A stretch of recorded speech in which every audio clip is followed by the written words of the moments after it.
近些年，智能穿戴设备异常火爆，类似这样的手环与手表早已常见。当然，除此之外，其他的一些可穿戴的物品也搞出了所谓的智能化，只不过较为少见。就比如今天 UP 要带来的这么2款。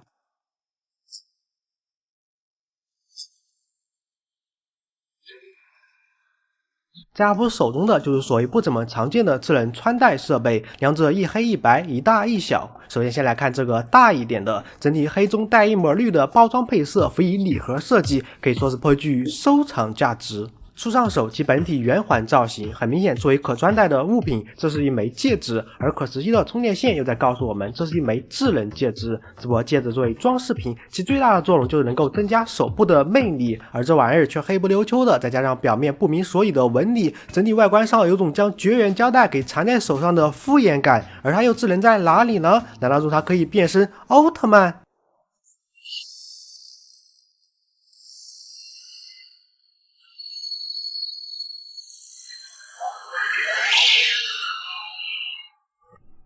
当然这是不可能的，其实上面的纹理是可触摸的按键，长按即可将戒指开机，而开机后再通过蓝牙将手机连接，我们就可以用戒指控制手机来听歌。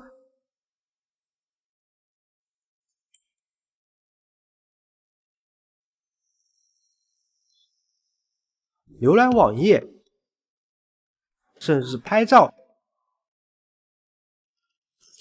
简单来说，这个戒指就像是给手机配了个遥控器，戴上后可以远程操控。乍一看有点黑科技，但细一想，既然是手机，为什么不去用手呢？或许这个戒指对于一些不想用手去操控手机的特定场景还是有点用处，但为了这点用处，需要额外搭配一个这样并没有多少装饰作用且需要时不时充电的戒指，我觉得大可不必。接下来就是这个，光是分辨这指甲的图案就能看出这是个智能美甲。材料除了说明书就是其本体。接下来看，这貌似就是一个小芯片，小到放大镜都看得不怎么清楚。而它的使用方法则将它贴在指甲上，按压后涂抹美甲油或者粘贴美甲片。不过由于 UP 并没有这些，所以这里就用胶带简单做一个演示。那么这美甲它又是如何智能的呢？其实我们只要将它触碰到带有 NFC 功能的手机上，就能触发诸如位置通知、虚拟来电、随手便签等功能。简单送几个，其大多以网页的形式呈现，感觉都是一些可有可无的功能。当然这个和我曾经菠萝手机上非诚勿扰类似的虚拟来电或许还有点用，毕竟这样有时可以在不想被打扰时以接电话为借口离开。